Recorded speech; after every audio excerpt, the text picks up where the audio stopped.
Okay, wanted to follow through on something else and talk about top lens manufacturers, and I'm not talking about $10,000 Leica lenses. Look, I got a pile of Zeiss lenses. You would think, and Zeiss makes some real dog lenses too. My favorite lens in the whole world is a Zeiss lens, 35mm f2. Um, but Zeiss makes some woofers. Woof! Especially their wide angles. And Zeiss is going in the wrong direction. Their Milvis lines are going, and they go where the money is. They're going, they're servicing Sony in the extreme, which is fine. I mean, they got a lot of money, so that's fine.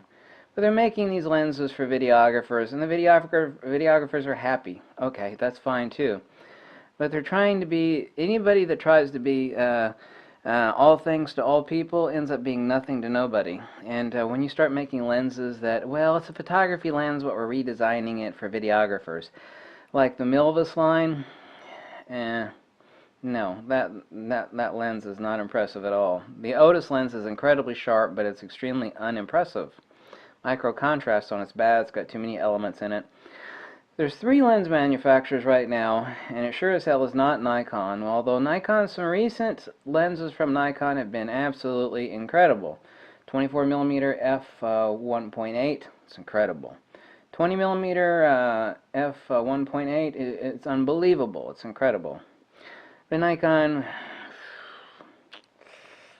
still makes some really awesome Japanese quality lenses, and they're very expensive, but Nikon is, let's just call them a flat tire as far as what they're rolling out in general. 3 companies that are doing the right thing, and Voigtlander's never done anything wrong. Well, they have, but not really. Best value Nikkor lens, and it's sold out again. And everybody that's bought this lens, I'm talking about 3 lens companies here: Fuji, Tamron, and Voigtlander. This lens is phenomenal. I got 3 of them in this case here. The 58mm f1.4. I mean, it's so incredible to make you want to slap your mother. Everybody that bought this lens off my recommendation is like, oh my god, damn, unbelievable. I had no idea a lens like this could exist. Voigtlander.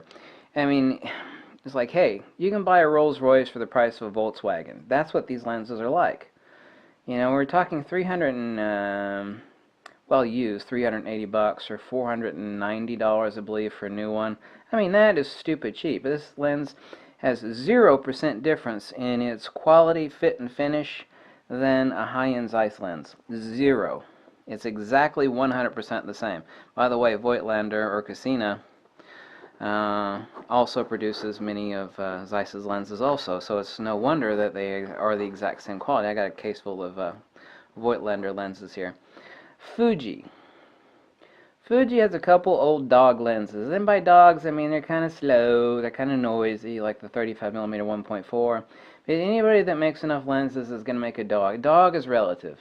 You know, today's dog was, 60 years ago was an incredible lens. So, dog is a relative statement. Let's just say they're just not that great.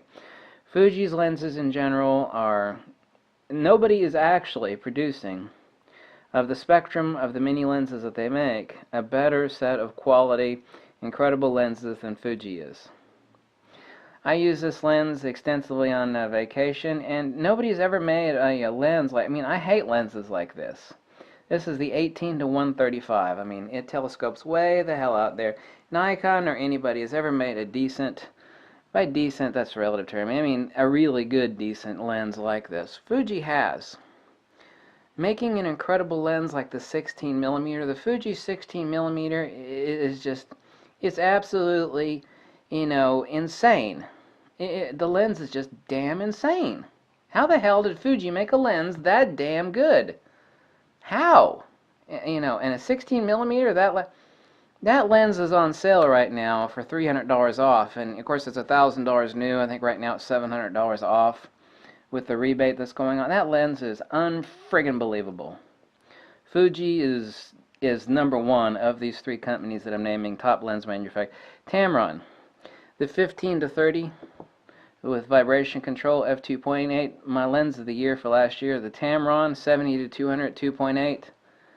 I use that. I'm surprised that lens is still working. I've worn that lens out. I use it a lot.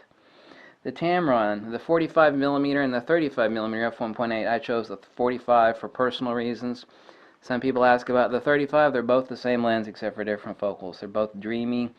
They're incredible. They're not extremely fast autofocus, but they're not meant to be sports action lenses. They're meant to be portraiture lenses and scenic lenses that have really dreamy bokeh. They're incredible.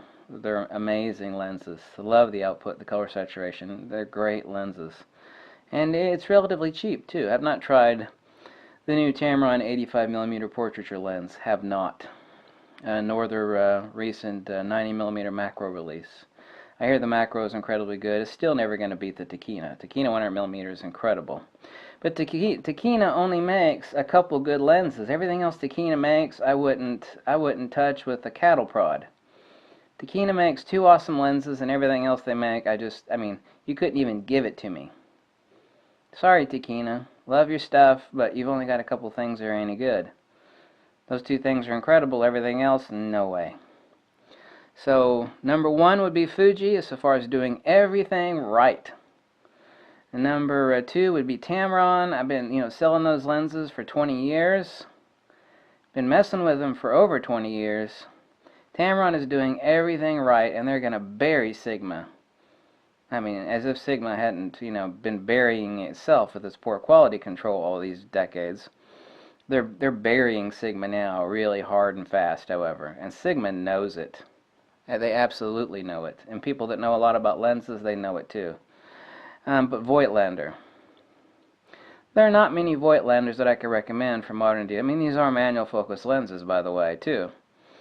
And right now, they only make a couple lenses. They discontinued the 20mm and the 28mm, so really you're looking at the 40mm and the 58mm f1.4. So you're talking about 2 lenses here. So that's it.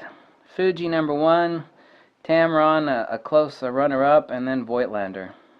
And this is the best value lens at 58mm f1.4. So thanks for watching. Let me know if you got any questions, and cheers out to Fuji and Tamron and Voigtlander. Most people have never even heard of Voigtlander until I mentioned them. I mean, there was like no videos on YouTube. A bunch of the stuck-up snobs of the rangefinder world. Well, we know about Voigtlander. Well, good. What about the rest of the photographic world? They never heard of a damn Voigtlander. I don't think there were really many, if any, videos on Voigtlander. They don't advertise in photography magazines either that I've ever seen. So, nobody really knew about them. The people that bought that 58, they're like, holy crap, I had no idea a lens like this even existed. Much less of this high a quality and that kind of price. I mean, that's just stupid. Everybody bought that lens who just wants to kiss my butt. Not literally, but you get my point, okay? Catch you later. You got a problem with anything I said? You got a problem, essay? Just kidding. Alright. Have a sense of humor, for God's sakes.